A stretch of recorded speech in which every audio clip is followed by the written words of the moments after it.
Hello everyone, it's Feeley from the Institute for Healthcare Improvement. It's been great to be with you again over the last couple of days for our annual visit to East London Foundation Trust.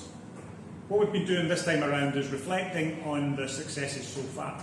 And as I've been saying to the staff here today at the DMT meeting, you've made remarkable progress. And I think the thing that always strikes me when I come back to East London Foundation Trust is the pace at which you've moved in your improvement journey.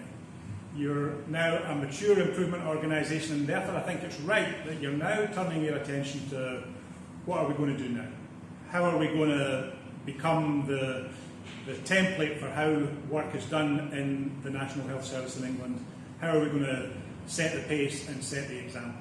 And so part of what we've been doing over the last few hours or so is working on population health, thinking about not only how do we improve the quality of the care that we provide for the service users in East London, but how do we attend to their health and how do we generate the best value we can for every bit of scarce resource that we've got.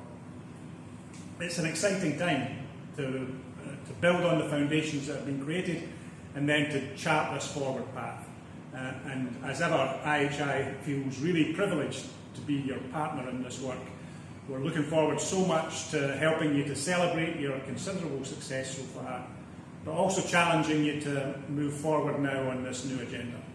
So thank you very much for your hospitality over the last few days, and we look forward to seeing you many times more in these kind of engagements and really helping you to make progress to improve the health of the people you serve, to improve their care, and to get that best value for every pound we spend. Thank you. End of day 3 of the 4th annual visit. The 3 days were packed with stories of improvement, with stories of hope, and with a real sense of ownership of the future. The world out there keeps changing, it keeps evolving, and ELFT keeps owning its own future and really shaping paths for yourselves, for your patients, and for the rest of England, I would say. We admire the work that you do. We heard many stories about staff focusing on enjoyment at work, which is a unique endeavor. Staff focusing on providing the best care that they can. Staff more and more focusing on population health, actually. And a big conversation that has been trying to capture the imagination and the wisdom of everyone that belongs to the ELFT family. And that, in and of itself, is very unique. So as you move forward, we hope to continue to build together with you. We hope to continue to learn from you, and we hope that you don't lose sight of the impact that you're having locally, the impact that you're having nationally, and the impact that you're having globally. So thank you for all you do, and hopefully see you before. Hello. I just wanted to take a minute to spend some time with you reflecting on the things we've been doing this week at the close of another site visit. It's been a marvelous week where we've looked at projects, talked to both people at the board level, senior level, and then out in the field for a number of days. And one of the things that strikes me particularly after working here with you for 4 years now is the fact that you are now clearly demonstrating that quality is part of your daily life. It used to be we'd start our work and you'd talk about a project, a quality improvement project. Well, over time, several things happen. One, you learn that quality is not a department, it's not a single group of people, but quality is a way of life.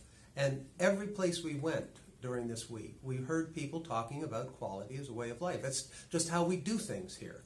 And so while we use projects, the issue is that quality is an awareness. It's thinking about those we serve. It's thinking about each other. And it was just a marvelous demonstration this week of how you've been ingraining those principles. So without going into all the details, I think there's a couple things I'd really like to highlight and suggest for you. One, I think all of you need to continue to build your capacity and capability for the understanding of the science of improvement. Some of you have been with us a number of times for various courses. I taught a master class this past week on advanced statistics and measurement for people. We had over 60 people come, some of which had not been with us before. Some had. So you need to figure out where you are in this journey and decide how can we help you with reading, with videos, with books, with sessions like QI Life and products that allow you to gain more knowledge. So that's one thing I'd suggest doing. As we move forward in our new work with you, we're going to be talking about population health and how we serve the community. So I'd like you to start also thinking about the partnerships that you can create within ELF and then outside in the communities, in the boroughs that you work with.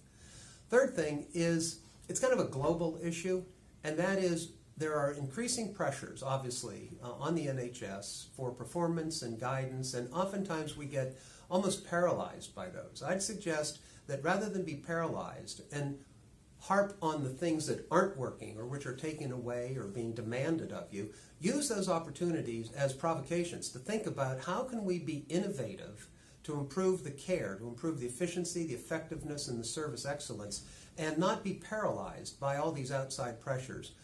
We will all help you deal with them, and you'll find ways to deal with them yourselves. But in the long run, what we want to do is to not be paralyzed by them, but be able to use them to think of new ideas, to be innovative and progress. I'd say the last thing is just to find increased satisfaction in what you're doing. We always say at IHI you should never worry alone. And every time we come, we see more people engaged in this work, talking about it, and thinking about how the service users can fit into making decisions and how they can be part of our journey. So think about those we serve, and also think about each other. This is a tough business we're in, and you folks do a marvelous job, but don't forget about taking care of each other. So until next time, thanks again. It was a marvelous week. I wish you well, and I'll see you next trip. Take care. Bye.